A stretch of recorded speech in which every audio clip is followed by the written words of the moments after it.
प्रकरण 6. धडा 5वा. श्रीमंत लोक पैसा निर्माण करतात. काल रात्री मी लिखाण करता करता थोडा थांबून टी व्ही पाहत होतो. टीव्हीवर अलेक्झांडर ग्रॅहम बेल यांचा एक कार्यक्रम चालू होता. त्यांना टेलिफोनचा शोध लागला. त्याचं पेटंटही घेतलं होतं आणि त्यांना खूप त्रास होत होता. त्रास कोणता तर त्यांनी शोधलेल्या निर्माण केलेल्या टेलिफोन नावाच्या यंत्राला प्रचंड मागणी होती आणि ती त्यांना वैयक्तिक पातळीवर पुरवता येत नव्हती. तेवढ्या मोठ्या प्रमाणावर निर्मिती करण्यासाठी मोठ्याच कंपनीची गरज होती. त्यामुळे ते त्या काळातील सर्वात मोठ्या कंपनीकडे वेस्टर्न युनियनकडे गेले. त्यांनी ह्याच कंपनीला त्याचं पेटंट आणि छोटी कंपनी $1,00,000 विकण्याची ऑफर दिली. वेस्टर्न युनियनच्या अध्यक्षांनी ती चेष्टाच वाटली. $1,00,000 ही किंमत हास्यास्पद मोठी आहे असं त्यांनी सांगितलं आणि ऑफर नाकारली. नंतर जे काही घडलं तो इतिहास आहे. त्या शोधातून अब्जावधी डॉलर्सचा उद्योग उदयास आला आणि AT&Tचा जन्म झाला. हा कार्यक्रम संपला आणि लगेचच संध्याकाळच्या बातम्या चालू झाल्या. त्यामध्ये एक स्थानिक कंपनीचा नोकर कपातीची बातमी होती. कामगार खवळले होते. कंपनीचा मालक आपल्यावर अन्याय करतो आहे अशी ओरड ते करत होते. बातमीत एक दृश्य वारंवार दाखवलं जात होतं. साधारण 45चे एक गृहस्थ आपली पत्नी आणि 2 लहानग्यांसोबत फ्लॅटच्या दाराशी उभे होते. त्यांना आत जायचं होतं आणि सुरक्षारक्षक त्यांना जाऊ देत नव्हते. ते त्या कंपनीत मॅनेजर होते आणि त्यांचीही नोकरी गेली होती. त्यांनी नुकतंच घर घेतलं होतं आणि नोकरी गेल्यामुळे तेही हातातून जाण्याची शक्यता होती. त्यामुळे ते सतत आपल्या कामावर घ्या अशी अर्जवी करत होते. त्यांची बायको आणि मुलंही भेदरलेली होती. टीव्हीचा कॅमेरा सतत त्यांच्या चेहऱ्यावर होता. सारं जग ही बातमी पाहत होतं. त्यात मी देखील होतं हे वेगळं सांगायला नको. मी 1884 पासून व्यावसायिक धर्तीवर कार्यशाळा घेऊ लागलो. तो खूप सुंदर अनुभव असतो. अर्थात कधीकधी त्रासही होतो. मी आत्तापर्यंत लोकांना शिकवलं आहे. मला आपल्या साऱ्यांमध्ये एक समान गोष्ट आढळली. आपल्या सगळ्यांनाच प्रचंड कार्यशक्ती आणि ईश्वरी देणगी लाभलेली आहे. तरी देखील आपण मागेच राहतो कारण आपण सतत स्वतःबद्दल साशंक असतो. एखाद्या गोष्टीची नीट माहिती नाही, तांत्रिक माहिती नाही, ही मागं राहण्याची कारणं नाहीत. आत्मविश्वास नसतो हे मुख्य कारण आहे. काहीमध्ये तर परिस्थितीच अधिक बिकट असते. आपण पदवीधर होऊन बाहेर पडल्यानंतर त्या पदव्यांना बाहेरच्या जगात किती महत्त्व असतं हेही सर्वांनाच माहिती आहे. शाळा कॉलेजांच्या बाहेरच्या जगात ह्या पदव्या आणि गुणाखेरीज आणखीन काही गोष्टीची गरज असते. ह्या गुणांना धैर्य, उद्धटपणा, हुशारकी, लबाडी, कावेबाज, धाडसी, हुशारी, चिंगूस, चिकाट्या अशा विविध नावांनी संबोधलं जातं. तुम्ही त्याला काहीही म्हणा, पण ही जी काही गोष्ट आहे त्यामुळेच त्या त्या व्यक्तीचं भविष्य ठरलेलं असतं. तिथे फक्त पदव्या आणि गुण उपयोगाचे नसतात. आपल्या प्रत्येकाचं धैर्य, हुशारी आणि शौर्य हे गुण असतात. ह्या गुणांची एक बाजू आहे. माणूस गुडघ्यावर बसून भीक मागू शकतात. मॅरीन कॉर्प्समध्ये असताना मी वैमानिक म्हणून व्हिएतनाममध्ये 1 वर्ष काढलं. त्यावेळी मी माझ्यातल्या या दोन्ही गुणांचा चांगला अनुभव घेतलाय. लोकांना शिकवताना एक शिक्षक म्हणून माझ्या असं लक्षात आलं की अतिरेकी भीती आणि स्वतःबद्दलची शंका ह्यामुळे व्यक्तिगत बुद्धिमत्तेला हानी पोहोचत आहे. मुलांना उत्तरं माहिती असतात, पण ती कृतीत आणण्याचं धैर्य त्यांच्यात नसतं. ह्या गोष्टीचं मला खूप वाईट वाटतं. त्यामुळेच तर बाहेरच्या जगात बऱ्याचदा हुशार मुलं मागे पडतात आणि धाडसी मुलं पुढे जातात. माझ्या व्यक्तिगत अनुभवावरून सांगतो की आर्थिक बुद्धिमत्तेला धैर्य आणि तांत्रिक माहिती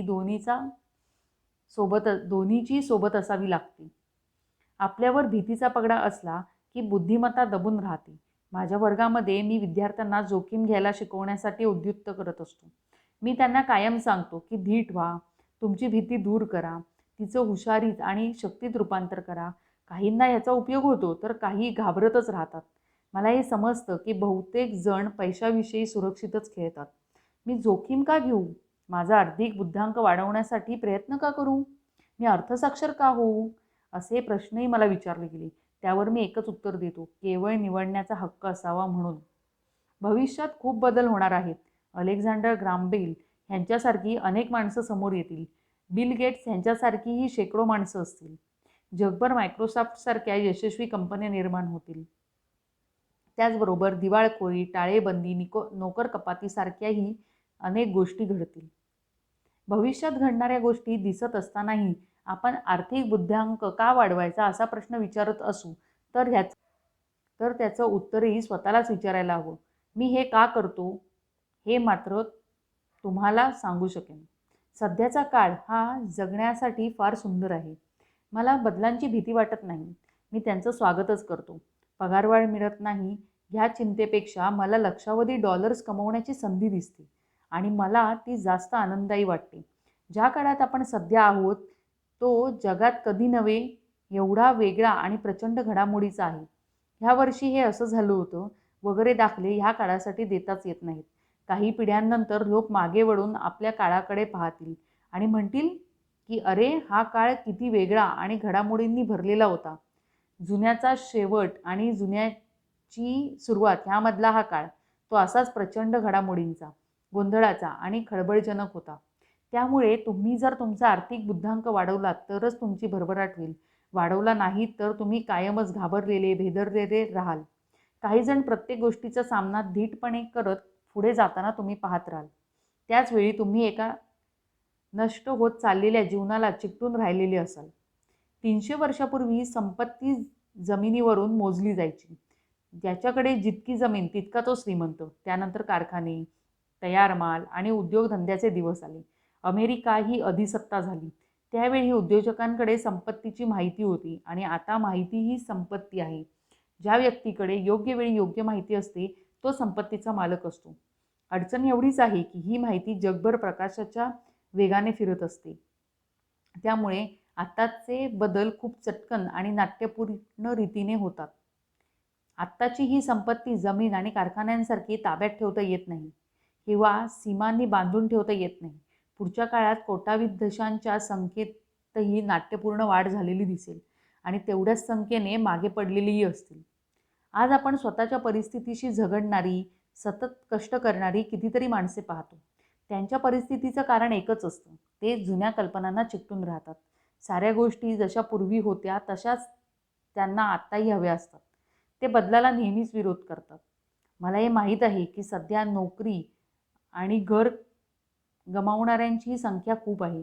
असं झालं की ते नवतंत्रज्ञान, मालक आणि अर्थव्यवस्थेच्या नावानं बोटं मोडतात. मला खिन्नपणे असं म्हणावं असं वाटतं की प्रश्नांचं मूळ हे स्वतःतच असतं आणि हे त्यांना समजत नाही. ते जुन्या कल्पनांना चिकटून असतात आणि त्या काळी ज्या गोष्टी योग्य होतात त्या आजही असतील असं नसतं. ती कल्पना कालची होती आणि आजच आहे. एके दिवशी मी गुंतवणूक हा विषय शिकवत होतो. त्यासाठी मी कॅश फ्लो नावाचा एक खेळ तयार केला. त्या वर्गात 2 मैत्रिणी आल्या होत्या. त्यापैकी एकीचा नुकताच घटस्फोट झाला होता आणि त्यात तिचे हात चांगलेच पोळले होते. ती काही उत्तरं शोधत होती. तिच्या त्या मैत्रिणीला वाटलं की इथे शिकल्याचा तिला काहीतरी उपयोग होईल. मी त्या खेळाची रचना अशी केली आहे की त्यातून खेळणाऱ्यांना पैसा कसं काम करतो हे शिकण्यासाठी मदत होते. खेळत असताना ते इन्कम स्टेटमेंट आणि ताळेबंद ह्यांची परस्पर क्रिया समजावून घेत असतात.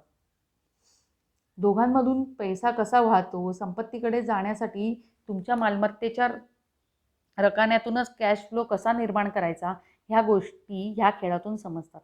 शिकता शिकता खेळातल्या सगळ्या खुबी समजल्या आणि नीट चाली चालल्या तर तुम्ही रॅट रेसमधून बाहेर पडून फास्ट ट्रॅकवर जाता. अर्थात काहींना हा खेळ आवडतो तर काहींना आवडत नाही. त्यातला मुद्दाच काहींच्या लक्षात येत नाही. या स्त्रीने काहीतरी नवीन शिकण्याची संधी गमावली. खेळाच्या सुरुवातीलाच त्या घटस्फोट महिलेने एक कार्ड निवडलं. त्यावर बोटीचं चित्र होतं. आपल्याला बोट मिळाल्याचा तिला प्रचंड आनंद झाला. नंतर तिच्या मैत्रिणीनं तिला इन्कम स्टेटमेंट आणि ताळेबंद ह्यामधील आकड्यांचा खेळ समजवण्याचा प्रयत्न केला. ते सारं ऐकता ऐकता ती निराश झाली, कारण तिचं गणितच कच्चं होतं. तिची मैत्रिणी तिला इन्कम स्टेटमेंट, ताळेबंद आणि कॅश फ्लो ह्या गोष्टी समजावून सांगत असताना त्यांच्या टेबलावर असलेलं बाकीचे पुढची चाल करण्यासाठी खोळंबून राहिले होते. बराच वेळ समजावून सांगितल्यावर अखेरीस तिच्या डोक्यात प्रकाश पडला. तिला मिळालेली आणि त्यामुळे तिला खूप आनंद झाला होता ती बोट तिचं नुकसान करत आहे हे तिच्या लक्षात आलं. खेळता खेळता ती नोकर कपातीतही सापडली आणि तिला मुलंही झालं. तिच्यासाठी हा खेळ भयानकच ठरला. नंतर तिची मैत्रीण माझ्याकडे आली आणि सांगू लागली की ती अस्वस्थ आहे. गुंतवणूक कशी करायची हे तिला शिकायला ती इथे आली होती, पण हा खेळ खेळावा लागल्यामुळे ती संतापली. तिला ह्या खेळातली गंमत आणि त्यातून मिळणारं ज्ञान समजलंच नाही. त्या मैत्रिणीनं तिला बरंच समजवण्याचा प्रयत्न केला की ह्या खेळातून तुला बऱ्याच गोष्टी समजल्या आहेत, एकदा शांतपणे विचार करून पहा, पण तिच्या ते लक्षातच येत नव्हतं. शेवटी तिने पैसे परत मागितले. हा खेळ म्हणजे खेळणाऱ्याचं प्रतिबिंब असतं, ही कल्पनाच हास्यास्पद आहे, असेही ती म्हणाली. आम्ही तिला तिचे पैसे परत केले आणि ती निघूनही गेली. 1884 पासून मी लाखो लोकांना शिकवलं आहे. मी ज्याप्रमाणे शिकवतो तशी पद्धत शाळा कॉलेजेसमध्ये वापरली जात नाही. तिथं भाषणाबाजीवरच भर असतो. मी शिकवत असताना अशी भाषणं सुरू झाली की मला खूप कंटाळा यायचा. शिक्षकांच्या बोलण्यावरचं लक्ष उडून जायचं.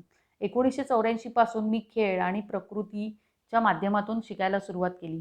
मी माझा प्रौढ विद्यार्थ्यांना सांगतो की तुम्हाला जे माहिती आहे आणि जे काही शिकायचं आहे ते स्वतःशी नक्की करा आणि त्या दृष्टीनं त्या खेळाकडे पहा. सर्वात महत्त्वाचं म्हणजे आपण कसे वागतो त्याचं प्रतिबिंब खेळात पडतं. तसं झालं की त्याचे परिणाम काय होतील हेही त्या खेळात त्वरित दिसतं. अशा प्रकारे खेळ तुम्हाला वैयक्तिकरित्या शिकवत असतात. त्यातील प्रत्येक चाल तुम्हाला काहीतरी शिकवत असते, मार्ग दाखवत असते. तो वर्ग झाल्यानंतर काही दिवसांनी ती मैत्रीण मला येऊन भेटली. तिनं सांगितलं की ती महिला आता छान असूनही शांतही झाली आहे. आता ती तिचं आयुष्य आणि तो खेळ ह्याची सांगड घालू शकत होती. घटस्फोटानंतर तिची मानसिक स्थिती विचित्र झाली होती. 20 वर्षाच्या सहजीवनानंतर तिचा नवरा एका तरुण मुलीबरोबर पळून गेला होता आणि त्यांच्याकडे फारच थोडी मालमत्ता होती. विभागून घेण्यासाठी तर त्यांच्याकडे प्रत्यक्षात काहीच नव्हतं. त्यांचं 20 वर्षाचं वैवाहिक जीवन खूप आनंदाचं आणि मौजेचं होतं. पण तेवढ्या वर्षात त्यांनी काय साठवलं असावं? तर निव्वळ फोलपट. आकड्यांशी खेळताना तिला राग आला होता, कारण तिला इन्कम स्टेटमेंट आणि ताळेबंद ह्या गोष्टी समजत नव्हत्या. पैशाची व्यवस्था हे पुरुषांचं काम, तर घर सांभाळणं, आल्यागेल्यांचं पाहणं हे स्त्रीचं काम, ह्यावर तिचा विश्वास होता. घटस्फोटाआधी 5 वर्ष त्यानं सारी संपत्ती दडवून ठेवली असावी, ह्याची आता तिला खात्री वाटत होती. ती आता स्वतःवरच रागवली होती, कारण घरातला पैसा नक्की कुठे गेला होता हेही तिला माहीत नव्हतं आणि ज्या मुलीबरोबर तिचा नवरा पळाला तिच्याबद्दलही काहीच माहिती नव्हतं. ह्या खेळाप्रमाणेच बाहेरच्या जगात आपल्याला प्रत्येक चालीवर प्रतिक्रिया व्यक्त होत असते. आपला जर स्वतःशी सुसंवाद असेल तर आपण त्यातून काही शिकू शकतो. एके दिवशी माझ्या पत्नीने माझ्याकडे तक्रार केली की लॉन्ड्रीतून आणलेली माझी पॅन्ट आटली आहे. त्यावर ती हसली आणि माझ्या पोटावर टोचत म्हणाली, कपडे नाही आटले, दुसरंच काहीतरी वाढलं आहे. कॅश फ्लो ह्या खेळाची रचना अशी केली आहे की तो लगेच तुम्हाला प्रतिक्रिया देतो. तुम्हाला निवड करता यावी हाच हेतू आहे. तुम्ही जर बोट घेतली तर ती तुम्हाला कर्जात ठेवते. त्यानंतर मुद्दा येतो त्यातून बाहेर कसं पडायचं किंवा आता काय करायचं. मग आपल्याकडे कोणकोणते पर्याय आहेत ते शोधावे लागते. खेळाडूंना विचार करायला लावणं आणि नवीन नवीन आर्थिक पर्याय निर्माण करायला लावणं हाच ह्या खेळामागचा हेतू आहे. 1000 लोकांना हा खेळ खेळताना मी पाहिलं आहे. खेळातील रॅट रेसमधून लवकर बाहेर पडणाऱ्यांना आकडे समजत असतात आणि त्यांचं मन आर्थिकदृष्ट्या सर्जनशील असतं. त्यांना वेगवेगळे आर्थिक पर्यायही दिसत असतात. ज्यांना ज्यांना जास्त वेळ त्यांच्या आकड्याशी परिचय नसतो, बहुतेक वेळा त्यांना गुंतवणुकीची ताकद समजत नाही. श्रीमंत लोक उत्पादनशील असतात आणि परताव्याची खात्री असलेले जोखीम पत्करतात. हा खेळ खेळत असताना खेळाडूंना खूप पैसेही मिळत असतात. फक्त त्याचं काय करायचं हेच त्यांना कळत नाही. त्यांच्यातील बहुतेक जण वास्तव जीवनातही यशस्वी नसतात. त्यांच्याकडे पैसा असला तरी आपल्याबरोबरचे पुढे जाताना ते पाहतात. हाती पैसा असणारी पण आर्थिकदृष्ट्या पुढे न जाऊ शकणारी असंख्य माणसं आपल्या आजूबाजूला असतात. मर्यादित पर्याय ठेवणं हे जुन्या कल्पनांना चिकटून बसण्यासारखं आहे. माझा एक शाळेतला मित्र सध्या तो 3 ठिकाणी काम करतो. 20 वर्षापूर्वी आम्ही शाळेत असताना तो सर्वात श्रीमंत होता. जेव्हा आमच्या गावातलं ऊस उत्पन्न कमी होत बंद पडलं तशी त्याची कंपनी बंद पडली. आता अडचण अशी की त्यानं तिथे घालवलेली वर्ष लक्षात घेऊन ते पद आणि तसा पगार देण्यास कोणतीही कंपनी तयार नव्हती. परिणामी तो सध्या जिथे नोकरी करत होता तिथेच त्याची योग्यता आवश्यकतेपेक्षा जास्त आहे आणि पगार कमी. चरितार्थ चालवण्या एवढे तरी पैसे मिळावेत ह्यासाठी तो 3 नोकऱ्या करतो. आमच्याकडे योग्य संधीचं कार्ड येतच नाही, अशी तक्रार हा खेळ खेळताना केली जाते. वास्तविक जगातही चांगली संधीची वाट पाहणारे अनेक जण आहेत. मी हेही पाहिलं आहे की काहींना योग्य संधीचं कार्ड मिळतं, पण त्यावेळी त्यांच्याकडे पैसा पुरेसा नसतो. तो असता तर ते रॅट रेसमधून बाहेर पडले असते. फक्त पैसा नाही म्हणून ते आहेत तिथेच राहतात. वास्तविक जगातही अशी माणसं आहेत. त्यांना मोठे मोठे व्यवहार दिसतात, पण त्यांच्याजवळ पैसा नसतो. काही जण एखादं कार्ड खेचतात, मोठ्यानं वाचतात, पण त्यांना कल्पना नसते की हे फार मोठ्या संधीचं कार्ड आहे. त्यांच्याजवळ पैसाही असतो, योग्य वेळही असते, हाती उत्तम कार्ड असतं, संधीही त्यांच्याकडे पाहत असते, पण त्यांना ती दिसत नाही. रॅट रेसमधून बाहेर पडण्यासाठी आपला आराखडा कसा असावा हे शोधण्यात किंवा समजून घेण्यात ते कमी पडतात. ही अशी लोक संख्येने सर्वात जास्त असतात. बहुसंख्य लोकांसमोर आयुष्यभर काम होईल अशी संधी तात्काळ उभी असते, पण त्यांना ती दिसतच नाही.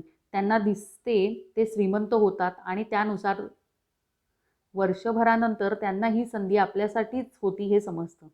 आर्थिक बुद्धिमत्ता म्हणजे खूप पर्याय असणं.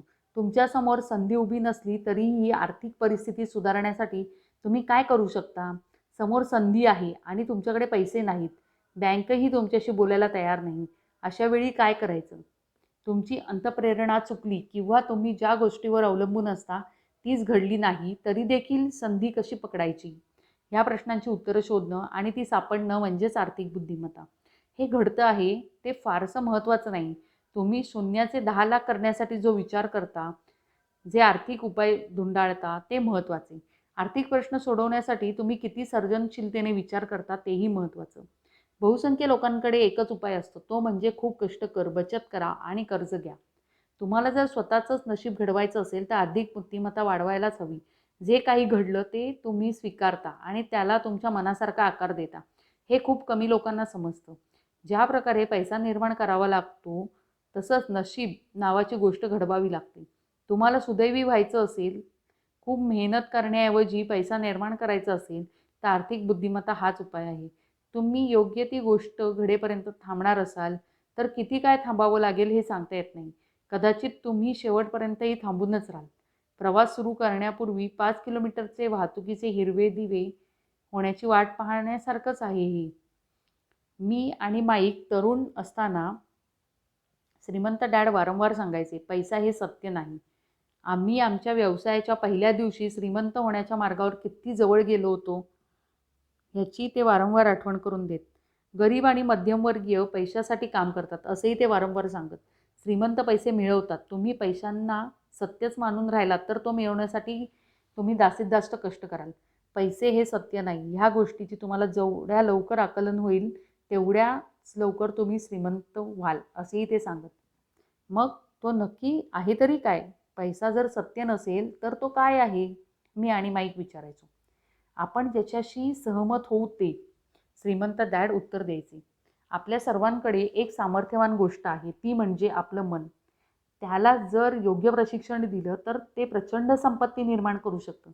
300 वर्षापूर्वी राजे राण्या ह्यांच्याकडे स्वप्नापलीकडे संपत्ती होती. ज्याला प्रशिक्षण मिळाले नाही असं मन टोकाची गरिबीही निर्माण करू शकतो आणि त्यांच्या मुलाबाळांनाही प्रशिक्षण मिळालं नाही तर ती कायमही राहू शकते. माहितीच्या युगात पैसा प्रचंड वाढणारच आहे. फक्त कल्पना आणि करारांद्वारे काही जण फक्त धक्का बसावा एवढेच श्रीमंत होत आहेत. शेअर बाजार आणि गुंतवणूक क्षेत्रात काम करणाऱ्यांना विचारा. अशी उदाहरणं ते नेहमीच पाहतात. हाती काही नसून ते लक्षावधी डॉलर्स मिळवतात. काहीही नाही ह्याचा अर्थ पैशाची देवघेव झाली नाही. आता शेअर बाजार हा असाच चालतो. एखादा व्यापारी एखादी गोष्ट विकत घेतो आणि लगेच दुसऱ्याला विकतो. ही फक्त संदेशांची देवाणघेवाण असते, पैशांची नाही. त्यातूनही लोक लाखो डॉलर्स कमवतात. त्यासाठी आर्थिक बुद्धिमत्ता वाढवावी लागते. मी माझी बुद्धिमत्ता वाढवतो आहे कारण मला पैसा मिळवायचा आहे, तोही वेगाने. मला त्याची गरज आहे म्हणून नाही, तर मला तो मिळवायचा आहे म्हणून. हे शिकण्यातही खूप गंमत आहे. मी माझा आर्थिक बुद्धांक वाढवतो आहे. मला माझ्या जगातल्या सर्वात मोठ्या आणि वेगवान खेळात सहभागी व्हायचं आहे. माझ्या स्वतःच्या मार्गाने मला अद्भुत अभूतपूर्व उत्क्रांतीत सामील व्हायचं आहे. इथे माणसं त्यांच्या मनानं काम करतात, शरीरानं नाही. शिवाय इथे ॲक्शन आहे. हे सारं भयप्रद असलं तरी इथे मौज आहे. म्हणूनच मी माझ्या आर्थिक बुद्धिमत्तेत गुंतवणूक करत असतो आणि माझ्याजवळ ही सर्वात सामर्थ्यवान मालमत्ता वाढवतो. मला पुढे जाणाऱ्यांबरोबर चालायचं आहे, मागे राहणाऱ्यांबरोबर सोबत करायची नाही. पैसा कसा निर्माण करतात ह्याचं मी एक उदाहरण देतो. 90च्या दशकाच्या पूर्वार्धात फिनिक्सची अर्थव्यवस्था भयानक होती. मी गुड मॉर्निंग अमेरिका हा कार्यक्रम पाहत होतो. ह्या कार्यक्रमात एक आर्थिक आराखडा बनवण्यात आला होता. तो अत्यंत निराशाजनक होता. त्यांचा सल्ला होता, पैसे वाचवा, दर महिन्याला $100 तरी बाजूला ठेवा. तसं केलं तर 40 वर्षांनंतर तुम्ही लक्षाधीश असाल. दरमहा पैसे बाजूला ठेवणं ही कल्पना चांगली आहे. तो एक पर्याय आहे. त्याच्याशी अनेक जण सहमत असतील. त्या माणसाच्या सांगण्यातला हा भाग बरोबर असला तरी पुढे काय करायचं हे त्याला माहीत नव्हतं. तो आपल्या पैशाची अर्थपूर्ण वाढ होऊ देत नव्हता आणि त्याच वेळी त्याच्या बाजूला असणारे पुढे निघून चालले होते. मी आधी म्हटल्याप्रमाणे तेव्हा अर्थव्यवस्था बिकट परिस्थिती होती. गुंतवणूकदारांसाठी ही परिस्थिती योग्यच असते. माझ्या पैशाचा काही भाग शेअर्समध्ये तर काही रिअल इस्टेटमध्ये गुंतवलेला होता. मला आता रोकडची कमतरता भासत होती, कारण प्रत्येकजण आपली मालमत्ता विकत होता आणि मी ती खरेदी करत होतो. मी पैशाची बचत करत नव्हतो तर गुंतवणूक करत होतो. मी आणि माझ्या पत्नीसाठी $10 लाख पेक्षा जास्त रक्कम काम करत होती. अर्थव्यवस्था बिकट परिस्थितीत होती आणि गुंतवणुकीसाठी ती उत्तम संधी होती. ज्या घरांच्या किमती $1 लाख आसपास होत्या त्या $75 पर्यंत खाली आल्या होत्या. मी आता स्थानिक रिअल इस्टेटच्या कार्यालयात जाण्याऐवजी दिवाळखोरीच्या वकिलांच्या किंवा कोर्टाच्या पायऱ्यांवर खरेदीचे व्यवहार करत होतो. इथे $75,000 किमतीचं घर $20 किंवा त्याहीपेक्षा कमी किमतीत मिळत होती. एकदा मला असंच एक घर